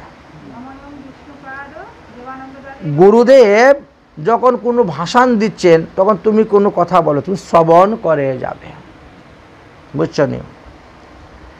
তার স্বরাদি কোনো চেষ্টার অনুকরণ কখনো, মানে গুরুদেবের স্বরকে নকল করবেন না, গুরুদেবের ভাবভঙ্গিগুলোকে নকল করবেন না, করে আপনি অভিনয় করতে যাবেন না। গুরুর সন্নিধানে পদপ্রসারণ করিয়া বসবেন, পা লম্বা করে বসতে নাই। হ্যাঁ, গুরু সম্মুখে পায়ের উপরে পা তুলে বসাও নিষিদ্ধ আছে, বুঝেছেন? ওই যে উরুর উপরে আমরা এরকম তুলি না, এরকম এই যে উরুর উপরে পদস্থাপন করিয়া বসা নিষিদ্ধ আছে। নিজের পদ দেখা যাবে না এমনভাবে আপনাকে বসতে হইবে। গুরুদেবের অগ্রে হাই তোলা, উচ্চহাস্য করা, পরিহাস করা, আঙ্গুল ফোটানো, আঙ্গুল নাড়িয়ে কথা বলা, হ্যাঁ, অঙ্গ দুলানো, হস্তপদাদি শরীরের কোনো অঙ্গ নাচানো প্রভৃতি চলিবে না। গুরুর সম্মুখে গমন করে তার আদেশে ভিন্ন বসবে না। গুরুদেবের সঙ্গে যদি যাও, গুরুদেব যখন বলবে বসো, আদেশ দিবেন, তখন বসতে হবে। গীতাঞ্জলি পটে সম্মুখে দণ্ডায়মান হইয়া গুরুর আদেশের অপেক্ষায় থাকিবে। গুরুদেব শয়ন করার পরে তোমাকে শয়ন করতে হবে, গুরুদেব শয়ন থেকে ওঠার আগেই তোমাকে শয়ন থেকে উঠে যেতে হবে। আচ্ছা, শ্রী গুরু ইত্যাদি বিধানের কথা বর্ণন করে গিয়েছেন। এমনকি শ্রী গুরুর সমীপে এক আসনে শয়নও করিবে না, গুরুদেবের সঙ্গে এক শয্যায় শয়ন করা নিষিদ্ধ আছে। শ্রী গুরুর নিকট অবস্থানকালে তার আদেশ না শুনিয়া কুত্রাপি গমন করিবে না। যতক্ষণ গুরুদেবের কাছে আছেন ততক্ষণ তিনার আদেশের অপেক্ষায় থাকবেন, তিনাকে না বলে কোথায়ও যাবে না, আমি অমুক জায়গায় যাচ্ছি ইত্যাদি। হ্যাঁ, গুরুর অগ্রে অন্যের নিকট থেকে দণ্ডবত প্রণাম গ্রহণ করিবে না। গুরুদেব সামনে বসে আছেন, কখনো অন্যের দণ্ডবত প্রণাম নিবেন না, তাহলে অসুবিধা। গুরুর সমীপে, গুরুর সামনে থাকলে গুরুর আদেশ ছাড়া তুমি শাস্ত্র ভিক্ষা করতে যাবে না। গুরুর অনুমতি ছাড়া তুমি অন্য কাউকে দীক্ষা প্রদান করতে যাবে না। এতে কি হয়? গুরু অবজ্ঞা সূচক পাপ তোমার লাগবে। শ্রী গুরুর সম্মুখে অন্যের প্রত্যয় নিজের প্রভুত্ব প্রকাশ করতে যাবেন না। এমনকি অন্য ব্যক্তিকে গুরুর সম্মুখে তিরস্কার করতেও যাবেন না। শ্রী গুরুদেবের প্রতি আজ্ঞাসূচক কোনো বাক্য প্রয়োগ করবেন না। এটা করুন, এটা করুন, এবার হাত চালাইয়া, হ্যাঁ, গুরুদেবকে এরকম আদেশ দিয়ে করতে নাই, বা নয়ন চালিতের দ্বারা কোনো সাংকেতিক চিহ্ন ব্যবহার করতে নাই। হ্যাঁ, গুরুদেবের সঙ্গে এরকম ব্যবহার করতে নাই। শ্রী গুরুদেব যদি আপনাকে তাড়ন করেন, বৎসন করেন, বুঝেছেন, তাড়ন বৎসন আদি গালিগালাজ করছেন বা মারছেন, সর্বদা সেটা সহিষ্ণু করিতে হইবে। যদ্যপি তাহার প্রতি বিদ্বেষ আচরণ কখনো করিবেন না। যদি বিদ্বেষ আচরণ করেন তাহলে হিতে আপনার বিপরীত হবে, আপনার ভজন অজাগল স্তনের মতন বিফল হয়ে যাবে। শ্রী গুরু কোনো দ্রব্য তাকে না জানিয়ে গ্রহণ করবেন না। গুরুদেবের কোনো জিনিস নিতে গেলে তাকে জানিয়ে সেটা নেবেন। গুরুর সম্মুখে কখনো মৌন থাকবেন না। ভগবত তত্ত্ব জানার জন্য বিভিন্ন কথা প্রশ্ন করবেন। তাকে স্তুবাদি না করা, ভজন বিষয়ক কোনো প্রশ্নাদি জিজ্ঞাসা না করাও একটা অপরাধ। তাই মৌনব্রত যারা অবলম্বন করেন তারাও গুরুদেবকে বিভিন্ন প্রশ্ন করতে পারেন। গুরুদেবের সঙ্গে কথা বললে কখনো মৌনব্রত ভঙ্গ হয় না। অনেকেই নিয়ম করে থাকেন মৌনব্রত। আচ্ছা, এইবার বললেন মাৎসর্যবশত। মাৎসর্যবশত যদি কোনো ব্যক্তি গুরুদেবের নিন্দা করে অথবা তার মহিমা অপকর্ষ করে তাহলে সেই ব্যক্তির সঙ্গ করবেন না, সেই ব্যক্তির বাড়ি যাবেন না, তার হাতে খাবেন না যে আপনার গুরু নিন্দা করে বেড়াচ্ছে।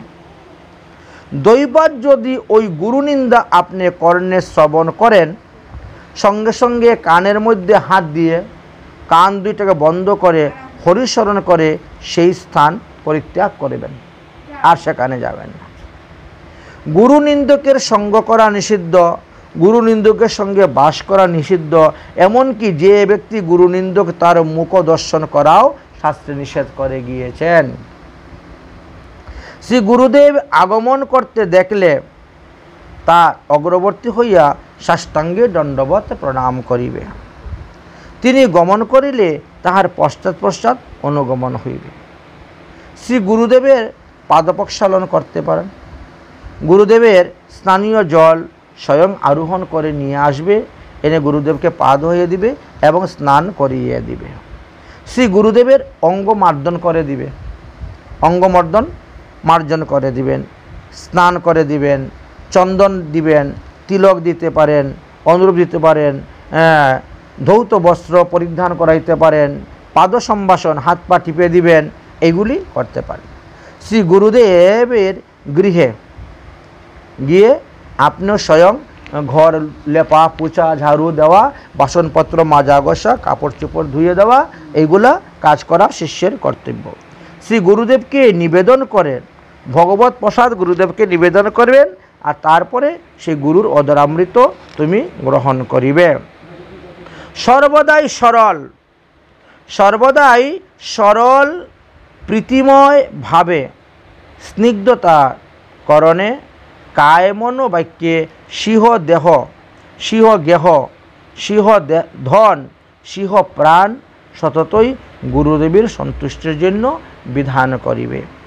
শ্রীগুরু বিষয়ক এই বিবিধ নিষেধগুলি পালন করলে কিছু কিছু আমাদের গ্রহণ আর কিছু কিছু বর্জনীয়ের কথা বলা হলো।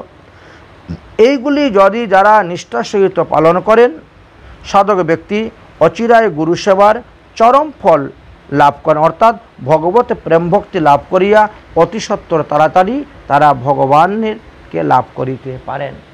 এই গুরু কৃপার দ্বারা ভগবত লাভ করার একটি উত্তম উপায়ের কথা বর্ণন করে গিয়েছেন। তাহলে আমাদের বিশেষ বিশেষ নিয়ম সম্পর্কে আমরা জ্ঞাত হলাম, কিভাবে আমরা গুরু সেবা করলে আমাদের মঙ্গল হবে। শ্রীপাদ বলদেব বিদ্যাভূষণ পাদ তিনি আর সিদ্ধান্ত রত্ন গ্রন্থের মধ্যে তিনি এই কথাই আমাদেরকে জানিয়েছেন যে শ্রী ভগবানের চরণে নিঃসৃত মন্দাকিনীর ধারা যেমন ভগবানের চরণ হইতে প্রবাহিত হয়ে স্বর্গমুক্ত পাতাল এই তিন লোকে পবিত্র করেন, তদ্রূপ শ্রীহরির স্বরূপভূতা চিৎশক্তি সারভৃত্য গুরুদেব কৃষ্ণ ভক্ত, সেই ভক্তি দ্বারা শ্রীকৃষ্ণ থেকে তিনি ভক্তি লাভ করিয়াছেন। সুতরাং তার সেবা করলে অবশ্যই আমাদের লাভ হবে। গুরুর নিকট হইতে শিষ্য গুরু প্রণালী চাহিয়া লইবেন। বলছেন ভক্ত প্রণালী নিতে হবে। ইদানিং এই বিষয়ে কলিতে মহাপ্রভু কৃপা করে ব্রজের উন্নত উজ্জ্বল রস গর্ভা ভক্তি মঞ্জুরি ভাব সাধনায় বিশ্ব মানবের মধ্যে বিতরণ করে গিয়েছেন, যাহা মহাপ্রভুর এই অনর্পিত বলা হয়ে থাকে। অনর্পিত করুণার অবদান এই মঞ্জুরি ভাবস্বরূপ প্রবৃত্ত হলে ধন্য হয়ে যাচ্ছেন পৃথিবীর মানুষ ধন্য। তারা তাদৃশ্য গৌরীয় বৈষ্ণব গুরু শ্রী চরণাশ্রয় করবেন, মানে যাদের গুরু পরম্পরা আছে, যারা মঞ্জুরি স্বরূপে ভজন করেন, বললেন যে তাদেরই চরণাশ্রয় করিবেন। তাদের নিকট থেকে মন্ত্র দীক্ষা প্রাপ্ত হইবেন এবং তাদের নিকট থেকে শ্রী গুরু প্রণালী এবং সিদ্ধ প্রণালী গ্রহণ করিয়া সেইভাবেই ভজন করিবেন। শ্রী গুরু সেবা এবং গুরু ভক্তির ফলে সাধক নিখিল অনর্থ অনাহাসেই জয় করিতে পারিবেন, ধন্য হইতে পারিবেন। একথা আমরা পূর্বে বারবার শাস্ত্রতে পেয়েছি। শ্রীহরির করুণার দুটি ধারা বিশ্বে অবতীর্ণ হয়ে আসছেন। একটি হলেন শ্রী বৈষ্ণব আর অপরটি হলেন শ্রী গুরুদেব। বৈষ্ণব সঙ্গ মহিমায় শ্রী গুরু পদাশ্রয়ের কর্তব্য অকর্তব্য সম্পর্কে জ্ঞান উদয় হয় এবং বৈষ্ণবের কৃপার ফলেই সদ্গুরু চরণাশ্রয় লাভ ঘটিয়া থাকে। বৈষ্ণবগণ কৃপা করে ভগবত ভজনের মূল শ্রী গুরুরূপ অমূল্য সম্পদ আপনাকে দান করিয়া থাকেন। সুতরাং প্রেম লাভে ইচ্ছুক সাধককে শ্রী গুরু এবং বৈষ্ণবে উভয়ের সেবা সমভাবে করিতে হইবে। ভগবত ভক্তিময়ী শ্রী বিগ্রহ শ্রী বৈষ্ণব এবং ভগবত ভক্তিময়ী শ্রী বিগ্রহ সাক্ষাৎ ভগবত অবতার শ্রী গুরুদেব। উভয়ের অনুগ্রহ মিলিত হইলে পরেই সাধকের ভক্তি সাধনায় পূর্ণতা অঙ্গ প্রাপ্ত হইতে পারে। এই জন্য নরোত্তম দাস ঠাকুর মহাশয় একটা কথা বলে গিয়েছেন যে ছাড়িয়া বৈষ্ণব সেবা নিস্তার পাইয়াছে কেবা। অনুক্ষণ খেদ উঠে মনে নরোত্তম দাসে কয় জীবের উচিত নয় শ্রী গুরু বৈষ্ণব সেবা বিনে। গুরু সেবা বৈষ্ণব সেবা বিনে জীবন অতিবাহিত করা উচিত নয়। শ্রী ভগবত অনুগ্রহ দ্বিবিধ সমূহের কথা বর্ণনা করে গিয়েছেন। শ্রী গুরু এবং বৈষ্ণব, গুরু সেবা এবং বৈষ্ণব সেবা এই দুটি সাক্ষাৎ ভগবানের করুণারূপী সেবার আপনি মনে করবেন। একটি অভাবে অপরটি অপূর্ণই থেকে যায়। যদি গুরু সেবা করা হয় এবং বৈষ্ণব সেবায় আগ্রহ না থাকে তবে তা পূর্ণ গুরু সেবা হয় না। এই বৈষ্ণব সেবা করা যায় অথচ গুরু সেবায় আগ্রহ নেই, সেটিও পূর্ণ বৈষ্ণব সেবায় রূপান্তরিত হয় না। এই জন্য সদ্গুরু স্বীয় আশ্রিত শিষ্যকে শ্রী বৈষ্ণব চরণে সমর্পণ করিবেন। বৈষ্ণব সঙ্গ বৈষ্ণব সেবা করতে তাকে উপদেশ প্রদান করিবেন এবং সৎ বৈষ্ণবগণ স্বীয় আশ্রিত জনকে গুরু পাদপদ্মের সেবার ধন্য হওয়ার উপদেশ প্রদান করিয়া থাকেন। এইভাবে গুরু এবং বৈষ্ণব উভয়ের সেবার দ্বারাই ভক্ত অতি তাড়াতাড়ি ভগবত পাদপদ্ম লাভ করিতে পারে। আমরা এই পর্যন্ত গুরু মাহাত্ম্য কথা আস্বাদন করলাম। আজকের মতন আমাদের ভগবতীয় কথা এখানেই বিশ্রাম। যদক্ষরম পদবষ্টং মাত্রাহীনশ্চ যদ্ভবেৎ তৎসর্বকামতাং দেবং প্রসিদ্ধং পরমেশ্বর। ওম সর্বভবন্তু সুখিনা সর্বে সন্তু নিরাময়া সর্বে ভদ্রাণি পশ্যন্তু মা কশ্চিৎ দুঃখবাদ ভবেৎ। ওম শান্তি, ওম শান্তি, ওম শান্তি।